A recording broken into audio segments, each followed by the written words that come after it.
Hey everybody, I'm Justin from Bittnerbilt, and today I've ripped apart the entire corner of my wood shop to kind of redo everything and make things a little bit more organized. And in this corner, it was a big problem for me because if you have French cleats, it's great, but in the corner, things become, if you put something on this wall, well, then you can't put something on this wall until like here because they'll hit each other. And it's really hard to reach all the way into the corner. So I had kind of decided, let's go the boring route and put a corner kitchen cabinet type of thing over here. And then it came to me, why do that when I can make a corner shelf that's French cleat mounted? And then, you know, build a whole bunch of them. So I could put small things in here, or maybe if I have a really big item, well, then it's super easy just to raise this up and now I can put a big item under here. The functionality of French cleats and a corner unit like this is great. If you ever get bored of it, all you have to do is take it off the wall and now I can have a full drill press here if I wanted to. So I like that it's a super easy build. This should only take us around half an hour or so. And it's not that expensive and it definitely fits the needs for a corner. I'm also going to show you how to lock this in place. Really simple, nothing complicated, 2 steps. You're probably going to want to use this trick on all your other French cleat stuff in the shop. So stay tuned for that one. It's so easy. So let's go ahead and build this step by step today on Bittnerbilt.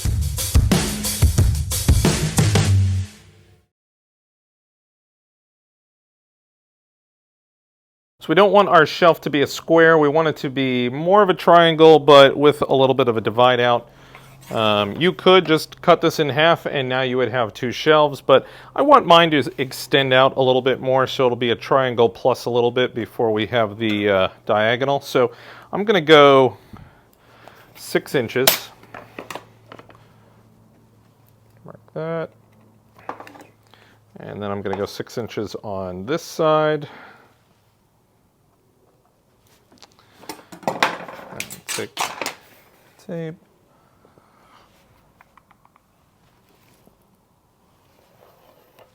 And we're going to cut off that triangle and we'll have a little bit more of a large surface.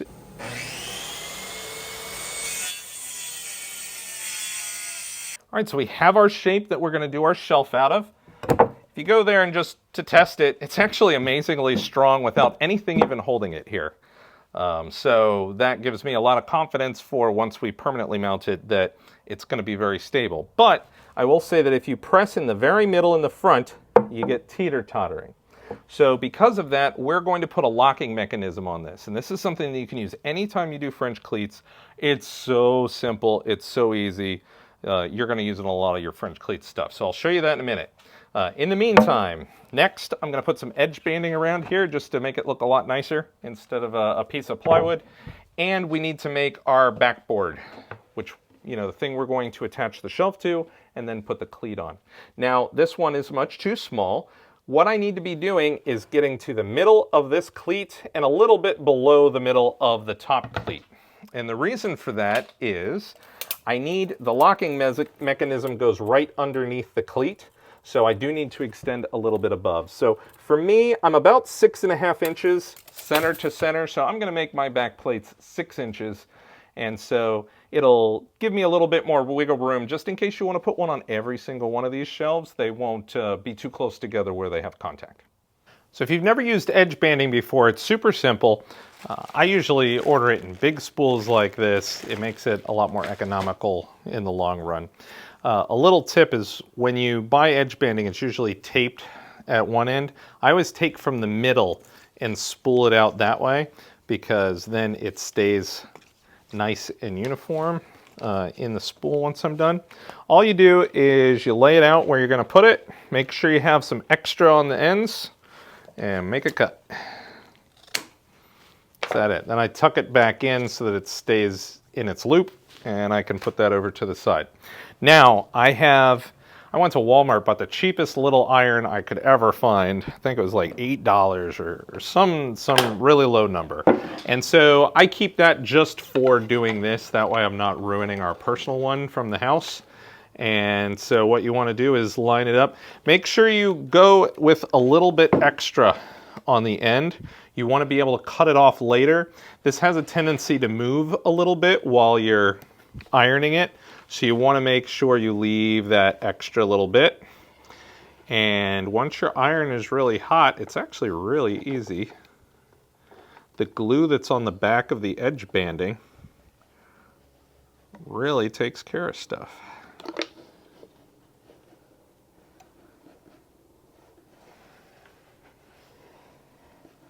You just do this till you're all finished. Afterwards, you can either take a razor knife or you can buy one of the edge banding tools and just cut off the excess that will be there.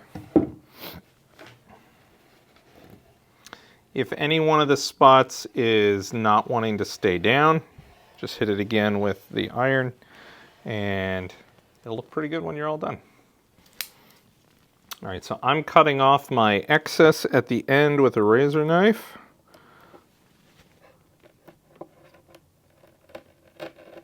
I'm cutting down into the wood, not up. That way it doesn't pull it up when I'm doing this.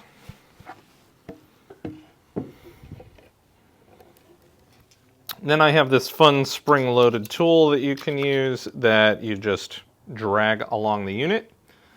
It shows you which direction you want to go.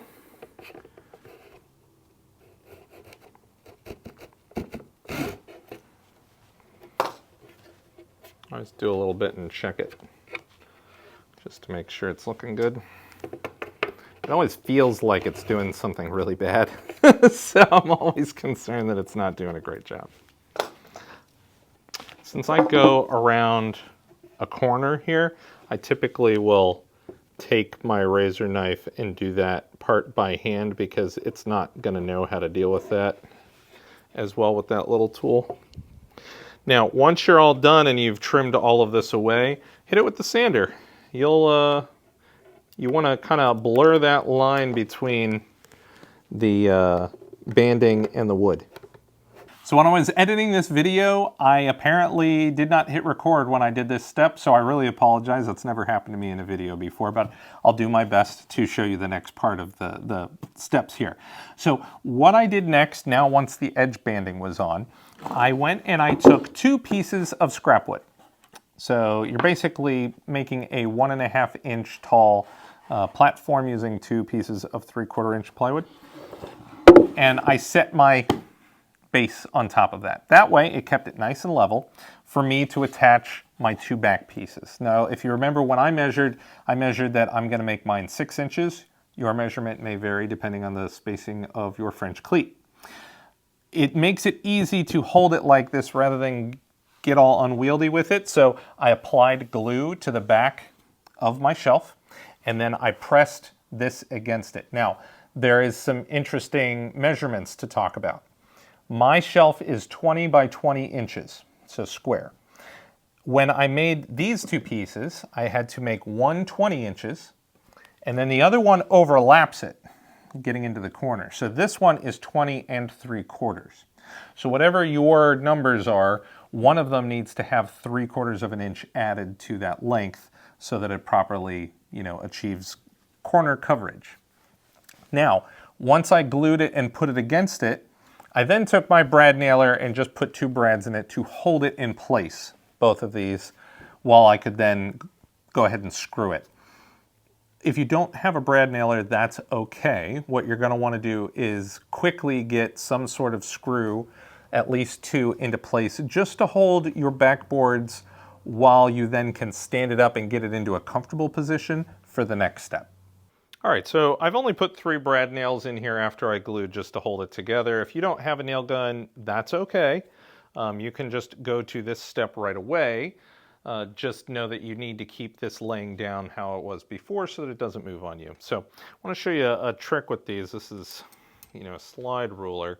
What you can do is slide this until it touches the wood. And then when you bring it forward, you can see I already made a line. So I made a line here, and then our shelf is a 1/4 inch piece of wood, so I kind of made an estimation right here and said, all right, this is where I want my screws to go. So then I do the same thing down towards the bottom. I make my line saying, okay, this is where it is. I then kind of give me a 3/4 and then say I want it in the middle. All of this will be hidden. No one will ever see this ever again because this goes against the back of the wall. So now I make my line on that middle area where I want to do all my screwing. Now I'm going to be using a countersink bit. This is the Amana one. I've wanted this forever and I only recently bought this myself. This is definitely something you might want for Christmas because it doesn't mar your wood. It has like a bearing right here. Very cool. But it's really expensive for what it is. What you need to do is apply screws, but because you're screwing into plywood, it is beyond imperative that you drill first. Don't just screw, because you will split the wood otherwise. So make sure you have your drill bit out so that you're actually creating a pocket for your screw. Also, you need to be countersinking it, and I'll show you what that is in case you don't know. See how that stopped? So what it does is it makes a little indentation so that when I put my screw in, it is underneath the wood, and so it will not interfere with my French cleat wall system. Whenever you're doing French cleats, you must countersink all of your screws every single time. Even if they're a wood screw and they kind of go in, you should really use a countersink bit. So our shelf's all done and it's time to put on our French cleats. Now obviously you could measure and stuff, but a quick and easy way to do it is to just pick up your shelf, get it very close to where you want it, and then just on one of these, make a mark right there. I can then take that mark, measure it, and just transfer it on the back all the way around so that I know that I'm square. And I didn't have to spend a lot of time thinking about it. I didn't try and balance a level on here and hold it up and do it. Just go ahead and stick it up, make a mark. French cleat is very forgiving. All right, we're all finished. Let's go ahead and check this.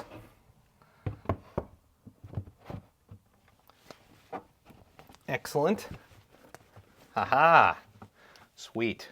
Okay, so now the only thing we have left to do is put in the locking feature. Honestly, I don't even think I need it.